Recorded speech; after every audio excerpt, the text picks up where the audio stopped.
Bom dia a todos e a todas. Minha saudação aos alunos da disciplina, uma saudação especial à Lilian, que também está participando desse encontro. Eu queria, de antemão, agradecer, Ezequiel, pelo convite, dizer que eu me sinto muito honrado por você me convidar para participar desse encontro com seus alunos. Dizer que você também me coloca diante de uma responsabilidade grande de compartilhar um pouco daquilo que eu aprendi nesse contato com os estudos do Roger Chartier.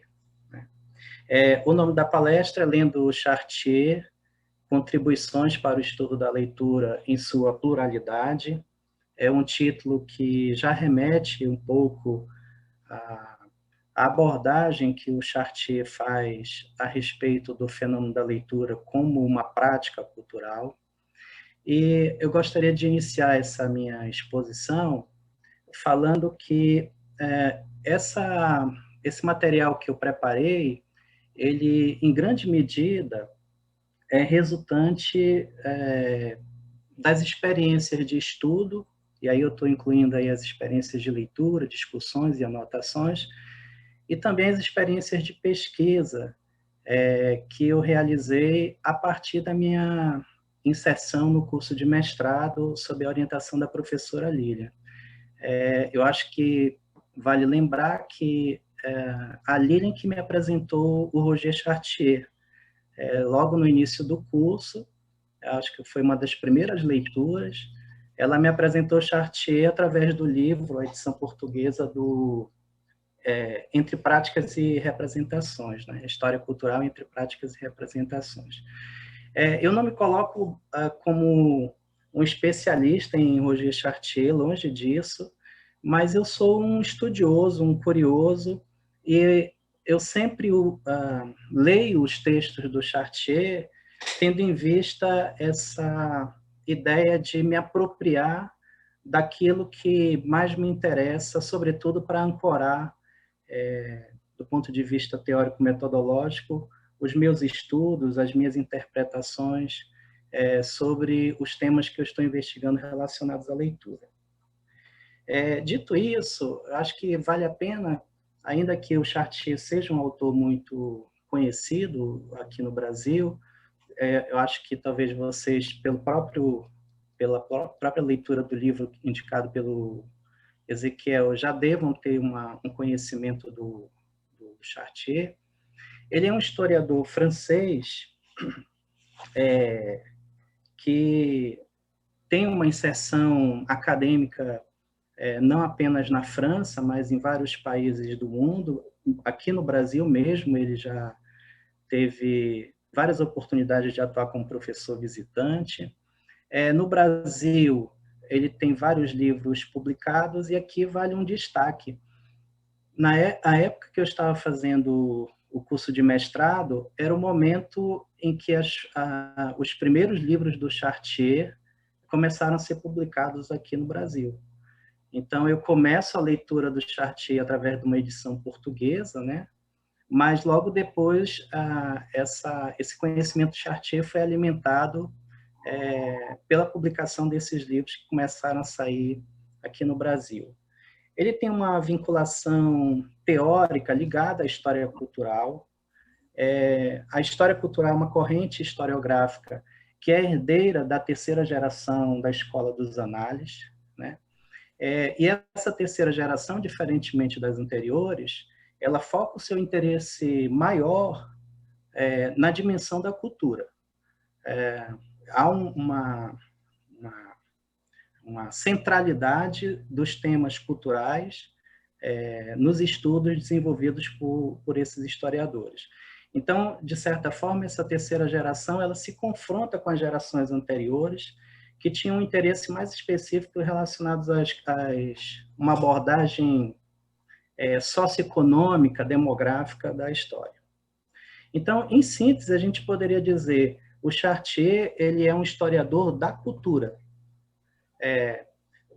Ele investiga vários temas relacionados à cultura europeia e francesa, especialmente aí nesse período da Idade Média e século XVIII, mas sem dúvida nenhuma um dos focos centrais, e eu acho que é o que ele, de certa forma, tem um destaque maior, pelo menos aqui no Brasil, é relacionado aos estudos dele em relação à cultura escrita, e aí falando aqui as práticas, as representações e os objetos associados a ela.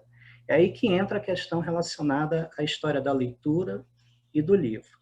E aí a gente não pode negar que desde da década de 90, o Chartier influenciou muito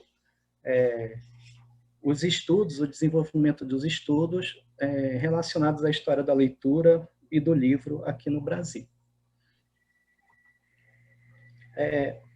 Depois de falar do Chartier, assim, de modo bastante abreviado, né, só destacando um pouco a filiação teórico-metodológica dele, eu queria trazer para vocês alguns contornos gerais das ideias do Chartier, né? Bem, ligado à terceira geração da Escola das Análises, portanto, a história cultural, o Chartier ele vai se opor a um diagnóstico que era muito comum na época, que fazia com que a cultura fosse analisada e diagnosticada, né, classificada, a partir de critérios socioeconômicos. Então, você tinha diagnósticos do tipo elite, povo, cultura erudita, cultura popular. Ele se opõe a esses diagnósticos que ele acha bastante simplistas, e propõe uma forma mais ampla e mais complexa de perceber a relação e os recortes sociais, dos recortes sociais e as práticas culturais.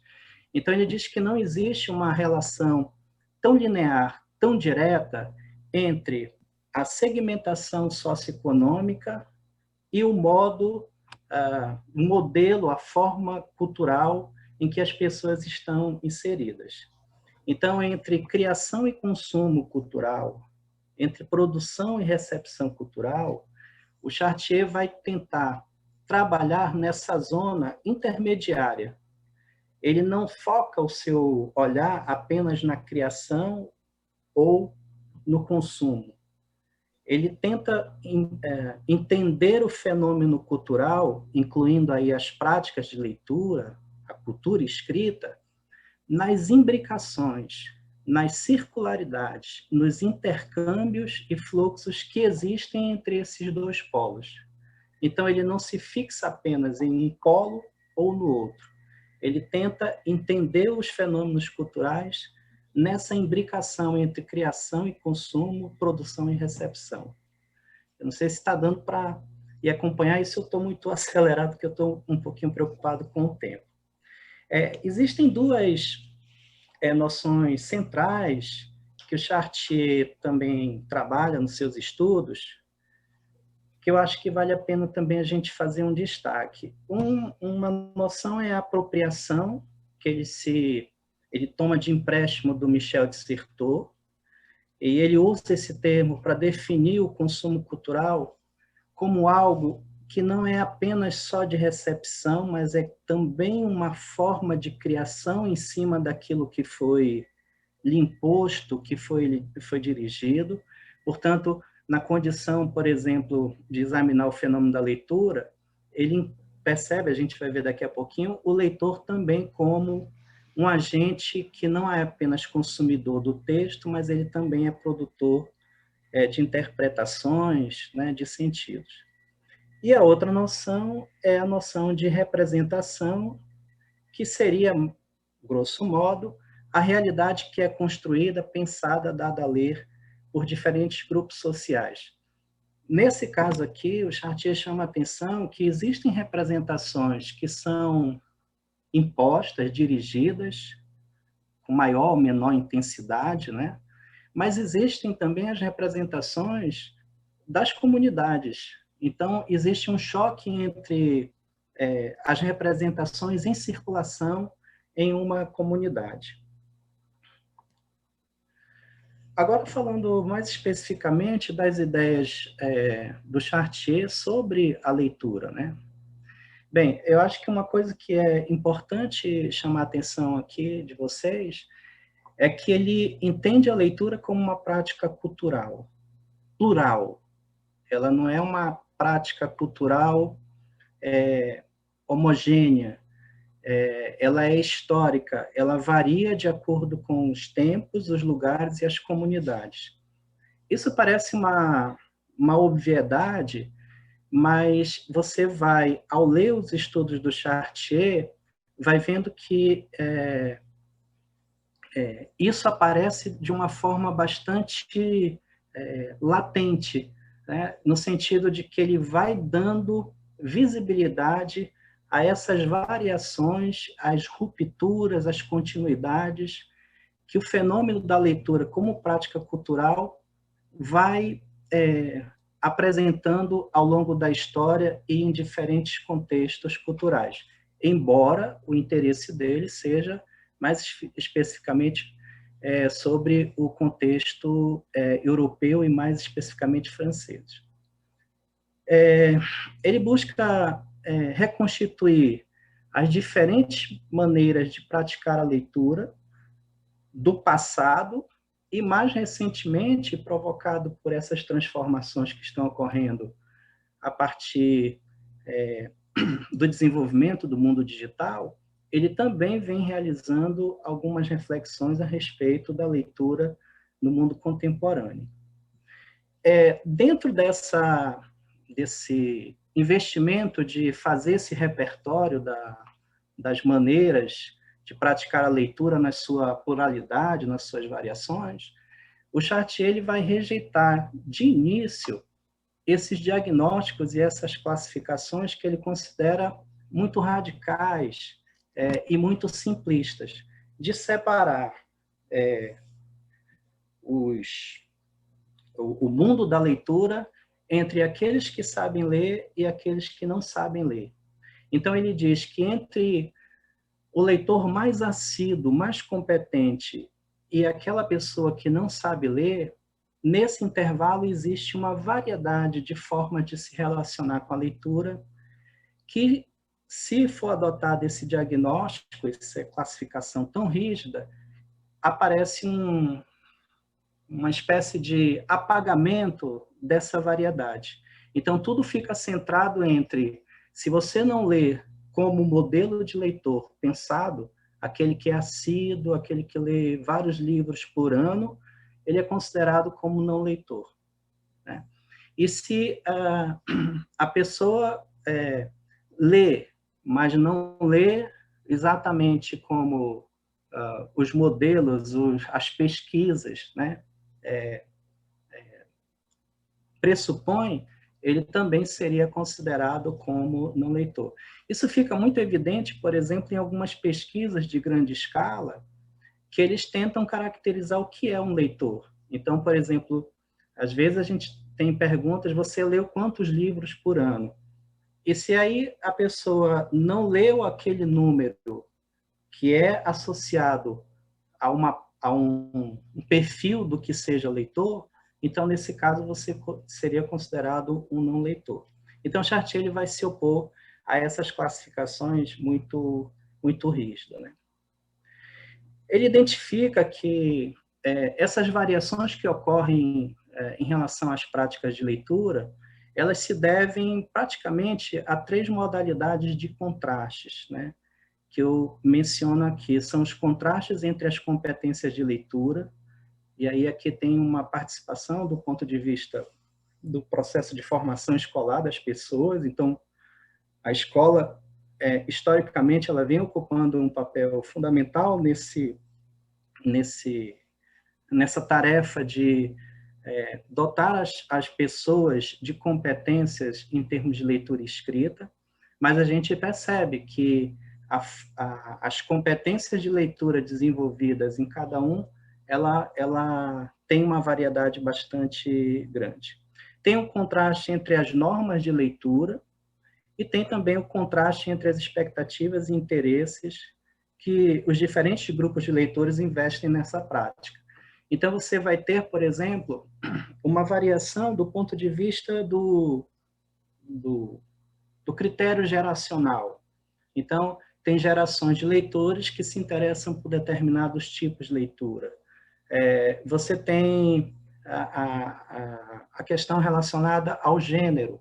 Então, tem leituras que interessam mais para mulheres, tem leituras que interessam mais para os homens. Então, ele diz que essas modalidades de contrastes, eu estou falando assim muito rapidamente, elas determinam as variações, as várias formas como os leitores se relacionam com os objetos da leitura. Aqui tem um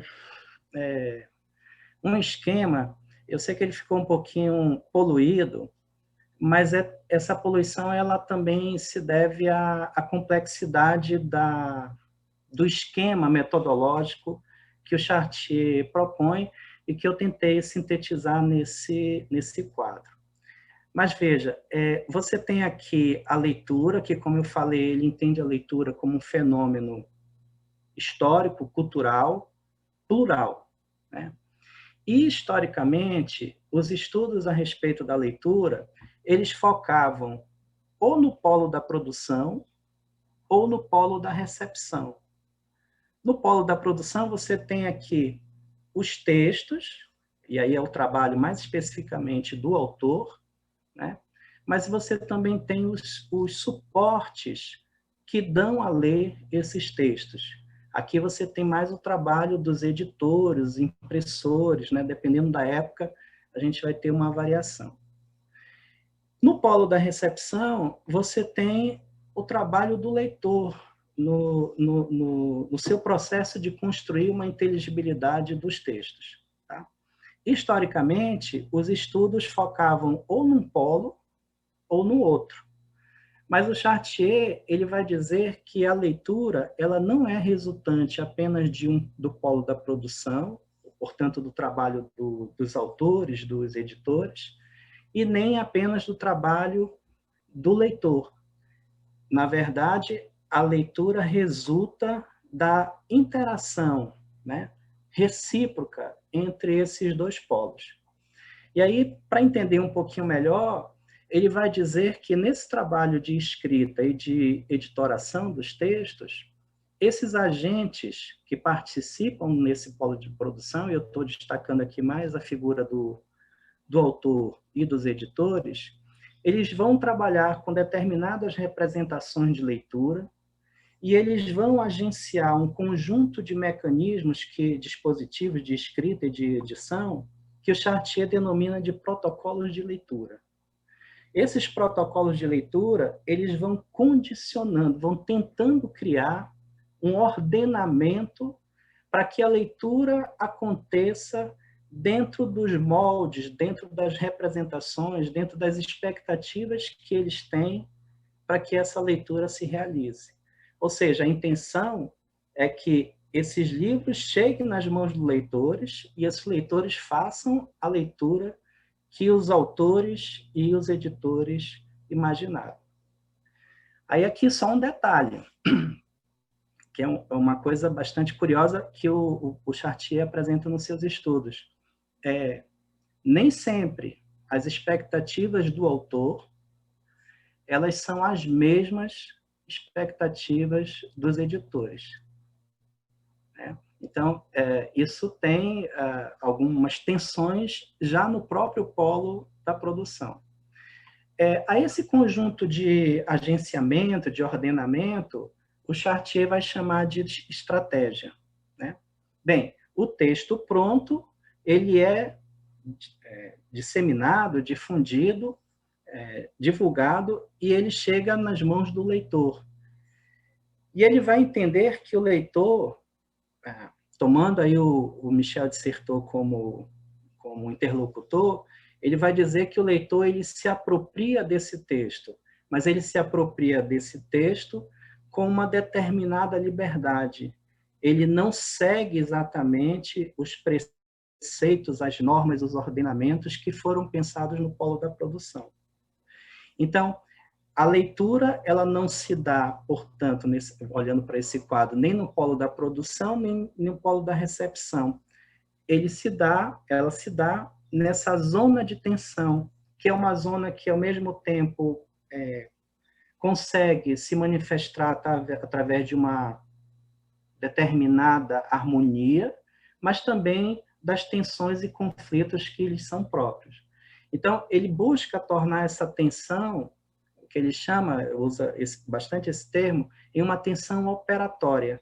Ou seja, ele vai reconhecer uma série de variações e contrastes que existe entre aquelas modalidades que a gente falou anteriormente, entre as competências de leitura, entre as normas de leitura, entre as expectativas e interesses do leitor e entre a materialidade dos suportes. Porque ele acredita que, dependendo do suporte, né, que dá ali o texto, a leitura muda conforme esse suporte. Né? Então, ele entende que não existe uma liberdade extrema por parte do leitor para construir qualquer interpretação, dar qualquer sentido para o texto, mas também ele entende que não existe uma eficácia plena, completa, das estratégias de ordenamento. Então, existe essa imbricação, esse conflito, e é daí que resulta, portanto, a prática da leitura. Eu trouxe aqui nessa terceira coluna que ele diz que as estratégias de ordenamento elas vão sempre se apresentar como estratégias transgredidas. Elas vão ser sempre subvertidas, perturbadas. Por quem? Pela liberdade do leitor. Em contrapartida, a liberdade do autor ela nunca é autônoma. Ela sempre é uma liberdade controlada, restringida, vigiada. Um outro aspecto relacionado aos estudos sobre o fenômeno da leitura como prática cultural é esse tripé científico dos estudos do Chartier. Ele estabelece uma relação triangular do texto com o trabalho do autor, o trabalho do impressor, editor, e o trabalho de construção da inteligibilidade feita pelo leitor. Então, ele diz que as significações múltiplas, variáveis de um texto, elas vão depender especificamente das formas por meio dos quais o texto é concebido pelo autor, impresso pelo editor, lido ou ouvido pelo leitor. Né? Então, esse tripé, quando a gente entende, a gente parece que descobre uma chave para circular melhor nos textos, nos estudos do Chartier. Bem, o Ezequiel pediu para eu falar, para tentar falar um pouco a respeito da leitura no mundo contemporâneo, falando especificamente aí da comunicação eletrônica. Né? Eu devo dizer a vocês, né, assim, confessar a vocês, que é a parte do Chartier que eu menos estudei, que eu menos me aprofundei. Tá? Mas, mesmo assim, eu gostaria de trazer alguns destaques que eu tenho feito nas leituras que eu tenho realizado ultimamente a respeito desse tema. Né? Bem, eu não sei se vocês vão perceber, mas um pouco daquilo que eu trouxe como destaque das ideias do autor, da abordagem que o Chartier apresenta para a análise da leitura como prática cultural, ela é a mesma, vamos dizer assim, a mesma rota de discussão que ele adota em relação à revolução digital, né? A essa prática do leitor navegador. Não sei se vocês viram, por exemplo, o livro que o Ezequiel indicou para leitura, ele não faz uma narrativa linear da história da leitura. Né? Vários temas no sumário, eles já apresentam sempre a tensão. Ele trabalha entre os polos, né? Então, ele tem entre a falta, a escassez e o excesso. Né? Não sei se vocês estão lembrando dos títulos dos capítulos. Né? E mesmo para falar sobre essa leitura contemporânea, ele não mergulha nela sem uma referência do passado. Portanto, eu acho que a abordagem que o Chartier faz sobre as práticas de leitura atuais, mediadas pela comunicação eletrônica, ela, no meu ponto de vista, ela é cautelosa, ela é problematizadora e retrospectiva. Ele vai rejeitar dois discursos que frequentemente aparecem nos debates, que é aquele discurso mais de lamentação, né, de uma perda da leitura, da escrita e tal, mas ele também não embarca no discurso de um otimismo exagerado a respeito dessa nova tecnologia, né? Ele admite que nós estamos diante de uma revolução digital, que ele denomina como terceira revolução do livro, né? E ele afirma com toda a veemência que essa revolução digital, a terceira revolução do livro, apresenta contornos inéditos se comparados às outras revoluções do livro e da leitura, né? Em que sentido ele afirma isso? Ele diz que essa revolução do livro, essa terceira revolução do livro, ela modifica tudo ao mesmo tempo e numa velocidade que nunca foi percebida, né? Então, ela afeta as maneiras de escrever, os suportes da escrita, as técnicas de reprodução e disseminação e as maneiras de ler.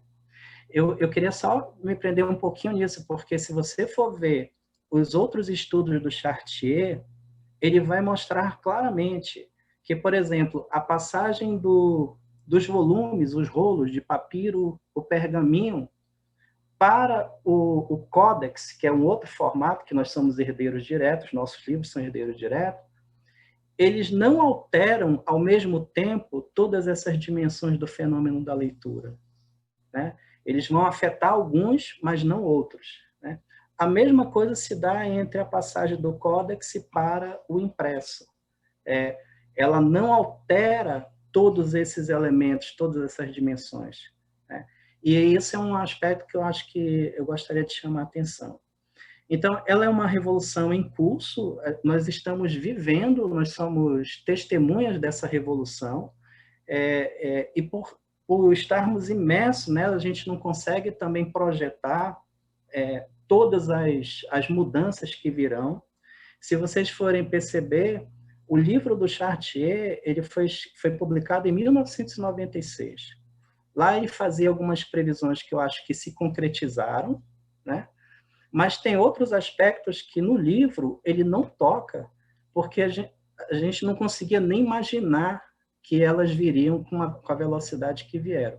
Eu estou falando aí, por exemplo, o surgimento dos tablets e dos outros dispositivos móveis de comunicação eletrônica, né? Ele faz uma ressalva que eu acho que ela é uma ressalva importante, a forma de se relacionar com as mudanças, os impactos dessa terceira revolução do livro, ela não é igual para todos os grupos humanos, né? Ele vai apontar uma diferença muito grande entre a forma como as gerações, que ele chama de nativos digitais, se relacionam com essa revolução, diferentemente da forma como, no caso eu, Ezequiel, nativos da cultura impressa e manuscrita, né? Quer dizer, nós nascemos e nos formamos, sobretudo no início das nossas vidas, em uma cultura da escrita que era marcada, sobretudo, pela escrita impressa e manuscrita, e com todos os seus objetos e gestos relacionados a ela. Então, para essas pessoas que não nasceram já na cultura digital, a forma de se relacionar com esses impactos ela é bastante diferente. Ezequiel, eu não sei como é que eu estou de tempo aí. Tranquilo, tranquilo. Pode ir. Está muito bom. Pode mandar. Tá certo, obrigado. Então, eu tentei, nesses livros, né, nos estudos que ele faz sobre essa terceira revolução, destacar algumas rupturas que o Chartier identifica. Eu não vou falar de todas elas, mas eu vou, pelo menos, apresentar e talvez selecionar uma aqui para falar mais especificamente. Então, ele diz que, por exemplo, ele consegue... Amor, você podia ligar o ventilador para a gente, por favor? Ele consegue identificar pelo menos 3 ordens de ruptura, e eu acrescentei mais uma, que, embora ele não fale explicitamente nos seus textos, mas por tudo que ele fala, a gente consegue também identificar essa ruptura. Então, você tem uma ruptura na ordem dos discursos, que ele diz que talvez seja a ruptura mais essencial, mais relevante.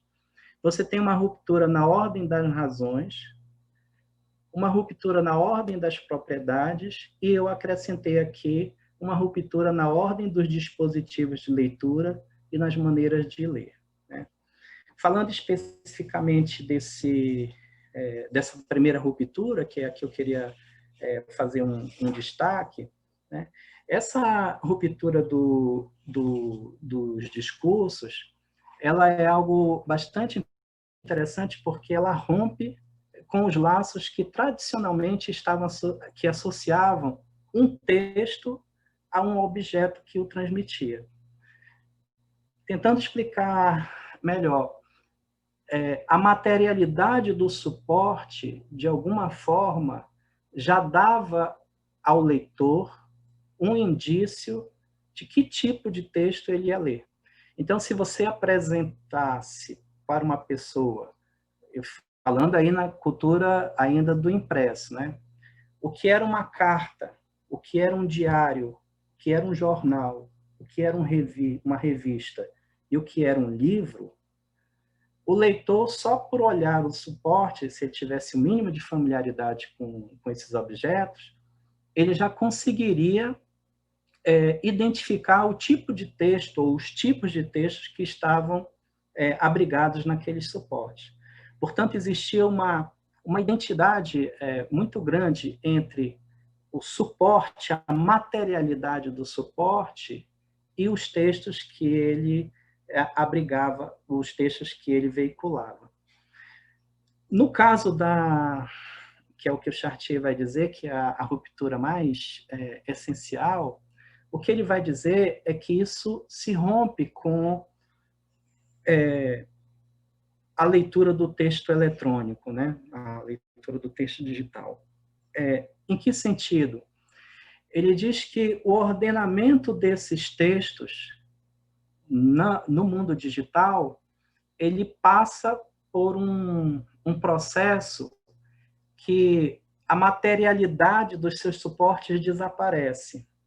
E todos os textos, praticamente todos os textos, são apresentados exatamente da mesma forma, e com o mesmo status de legitimidade, né? Cria-se uma continuidade que não mais diferencia nem os discursos, nem a sua materialidade. Portanto, você lê um artigo de jornal, um artigo de uma revista, um artigo científico, uma narrativa, sempre configurado, quase sempre configurado da mesma forma. Então, o leitor não tem mais essas referências de materialidade para diferenciar os tipos de discursos que existem e estão em circulação no mundo digital. Não sei se deu para ficar claro. E a cada ruptura dessa, o Chartier vai mostrando algumas potencialidades, mas ele também vai problematizando, ele vai lançando alguns questionamentos a respeito dessas rupturas, né?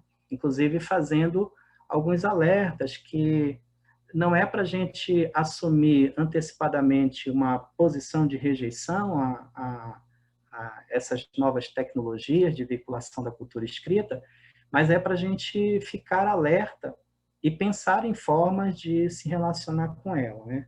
Então, por exemplo, ele vai dizer que os diferentes gêneros textuais ou os repertórios de textos vão se tornar semelhantes em sua aparência, e aqui que eu queria chamar a atenção, e também na sua equivalência e em suas autoridades. Então, ele problematiza. Portanto, qualquer texto vai ter validade, qualquer texto pode entrar em circulação, qualquer texto pode servir para formar alunos em uma determinada disciplina. Então, essas questões precisam ser pensadas. E aí ele vai dizer, talvez haja a necessidade, como ocorreu em outros momentos da história da leitura e do livro, de novamente lançar mão de processos de hierarquização, de classificação, de distinção entre o que são os textos em cada gênero, né? Quais são os textos apropriados para determinadas finalidades educativas, né? Bem, eu vou chamar a atenção, então, aqui só para a ordem das razões, que também acho que é uma coisa que me toca muito como professor de metodologia do trabalho científico e como professor da universidade, que é a ordem das razões. Ele diz que, com a implementação do texto digital, vai haver uma ruptura nas modalidades de argumentação e os critérios e recursos que o leitor vai lançar mão para aceitar ou não esses argumentos. Então, veja, tradicionalmente, quando a gente escreve os nossos textos, a gente vai lançando mão dos indicadores de percentuais, né, das estatísticas, tabelas, números que a gente coleta nas nossas pesquisas, a gente lança mão de citações, a gente lança mão de transcrições de documentos, a gente lança mão de uma referência bibliográfica. Então, todos esses elementos ajudavam no processo de construção do conhecimento e do processo de construção de argumentação do conhecimento, né, que a gente produziu. No caso da leitura do texto digital, o leitor, claro, se for incorporada toda a tecnologia que o texto digital permite, né? Você pode criar links em que você remeta o leitor para a consulta ao texto original que foi citado no seu texto, né? Boa parte das nossas referências hoje em dia, sobretudo quando são artigos de periódicos científicos, já aparece o link que, se o leitor quiser, ele clica lá, já vai diretamente para o texto. Mas ele pode consultar uma infinidade de outras informações que estão presentes no texto. Então, o Chartier diz que, pela primeira vez, um suporte ele pode abrigar, junto a um texto escrito, uma hipertextualidade, né? Um vínculo com outros elementos, tanto do ponto de vista textual, como do ponto de vista imagético, sonoro, né? Então, você pode consultar músicas, pinturas, etc. Então, ele diz que que há também, portanto, uma mudança, uma ruptura na ordem das razões. Bem, eu vou deixar, se houver tempo na conversa, a gente fala na ruptura na ordem das propriedades, na ordem dos dispositivos de leitura e maneiras de ler. E eu queria finalizar com esse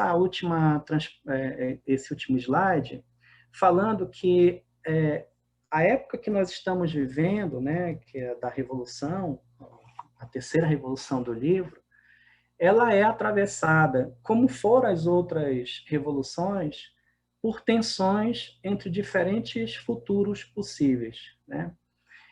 O Chartier vai dizer que todas as revoluções anteriores, elas fizeram uma espécie de associação concorrente e co-ocorrente entre as tecnologias e os objetos anteriores e as tecnologias e objetos que surgem com essa revolução. Portanto, quando o códex substitui os rolos e volumes de papiro ou pergaminho, nem tudo se apaga imediatamente. Ele diz que as práticas elas são mais lentas para se apropriarem, para aceitarem, assimilarem as rupturas, as revoluções, né? E aí ele diz que, no nosso tempo, ainda permanece 3 temores que acompanharam toda a história da leitura e do livro, né? O temor da perda, e aí que sempre ensejou planos, né, planejamentos, para tentar conservar todos os documentos, todas as obras impressas, né? Mas, nos nossos dias, o Chartier diz que essa conservação, ao mesmo tempo que ela permite a gente idealizar, realizar, né, melhor dizendo, um sonho de concentrar toda a produção escrita em um mesmo lugar e tal, ela também tem desafiado a gente a pensar nos processos de destruição. Então, por exemplo, a tecnologia colocada em funcionamento com a cultura digital, ela permite o apagamento, o deletar documentos com uma facilidade muito grande. Falando aqui especificamente das leituras de estudo, né? Quer dizer, a gente tem histórias da leitura que foram construídas a partir das anotações que os leitores fizeram nas margens dos seus textos, né? Dos textos que estudaram. Hoje em dia, essas coisas não permanecem, elas somem com uma facilidade muito grande. Existe o temor da corrupção, que aí enseja práticas de controle ou liberdade. Então, o leitor, com a leitura do texto eletrônico, ele tem uma liberdade maior. Em alguns dispositivos, ele pode, inclusive, interferir nos textos, né? Mas existe o temor de que esses textos sejam alterados, né? Eu acho que o exemplo talvez mais claro seja as enciclopédias coletivas, né? Os planejamentos as propostas de enciclopédias coletivas, quer dizer, que era um sonho dos enciclopedistas, quer dizer, todo mundo participar coletivamente, universalmente da construção do conhecimento. Mas você vê o que é a Wikipédia, ela apresenta problemas sérios. A proposta em si ela é boa, mas você vê que as informações ali nem sempre são confiáveis. Muitas informações são falsas, né? Um outro aspecto que o Chartier chama atenção é para o temor do excesso. Então, existe um temor de que o excesso de textos ele acabe acarretando uma fragilidade em termos da prática da leitura, e aí ele diz que é preciso pensar em termos de classificar e hierarquizar ou acolher e legitimar todos os textos em circulação, né? E aí ele vai fazer uma discussão que, se depois tiver tempo, eu posso até falar um pouquinho mais.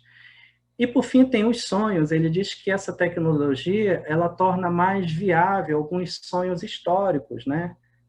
Entre eles da Biblioteca Universal, mas que, por incrível que pareça, contraditoriamente, nós estamos vivendo a ameaça do desaparecimento das bibliotecas, ou pelo menos das suas coleções impressas e manuscritas. O sonho do saber coletivo e universal, que eu falei que é o sonho dos enciclopedistas, mas, por outro lado, a gente tem o temor do desaparecimento das particularidades, né, da imposição de uma cultura hegemônica. E, por fim, nós temos, aqui sou eu que estou falando mais especificamente, uma discussão que eu acho que é importante falar a respeito desse discurso de globalização das tecnologias digitais versus desigualdade. Então, é preciso falar isso de uma forma muito veemente, que às vezes as pessoas analisam a situação cultural, as realidades culturais de outras comunidades a partir da sua vivência cultural. Então, por exemplo, a internet não está disponível para todos, o acesso a computadores, mesmo esses dispositivos móveis, né? Não estão também disponíveis a todos. Então, eu acho que é uma coisa que a gente precisa pensar muito seriamente. Eu não sei se eu passei do tempo, Ezequiel, aqui estão algumas referências que eu retomei a leitura para preparar a exposição, e eu me coloco à disposição se tiver alguma dúvida para a gente conversar. E desculpe se eu ultrapassei o tempo.